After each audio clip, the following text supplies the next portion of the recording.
So I spent a month there one night, and it's one of those places, El Paso. You know, it's just like the States right now.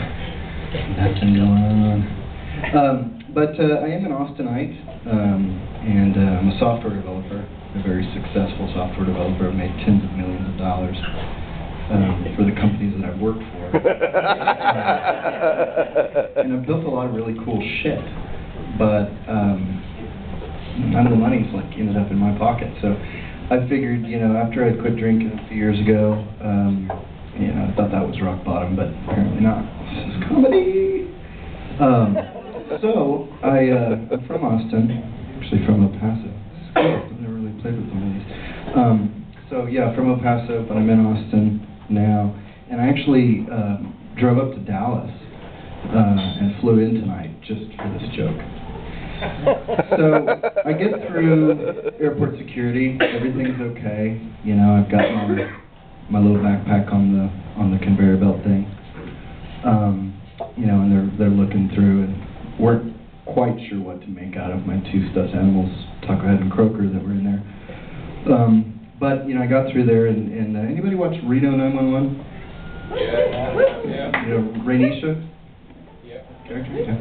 So she was apparently working there, and it made it a little awkward. You know, I just wasn't sure whether the wand was going to come out or not. Just wasn't really prepared. So I get through that all right, and you know, I'm on the plane. I'm sitting there at the gate. We've been waiting for like 45 minutes, and I've got the last empty seat on the plane right next to me. I've got my window seat, and the gentleman on the aisle is filling his seat to absolute capacity. So I knew that the only semblance of a really fun ride was going to be to you know, have this empty seat next to me. But this guy finally gets on the plane after all this, and he's got his Pittsburgh Steelers cap on. Any Steelers fans out there? Got their asses kicked tonight, didn't they? Yeah! So he gets on the plane. He's got the Steelers cap, and it was in Dallas, so everybody's booing. You know, and the poor guy, it got worse from there. You know, he's coming down the aisle to this beautiful vacant seat next to me, and you know, I can see him, and he's coming down the aisle. He's dragging his bag, just hitting into everybody's head, every aisle. You know, and people are either dodging out of the way, or they're like getting in the way so they can say, "Hey, motherfucker, what the fuck is that all about?" You know, just some reason to get pissed before the plane taxis. But anyway, he finally gets there, and I said, "Man, you look like you're really having a rough time." He said, "Yeah, you know how that happened. I was at the airport security thing, and there was a gal there. She's busty, and so she's looking me up and down, and she says, 'Hey, boo, you going to Pittsburgh?'"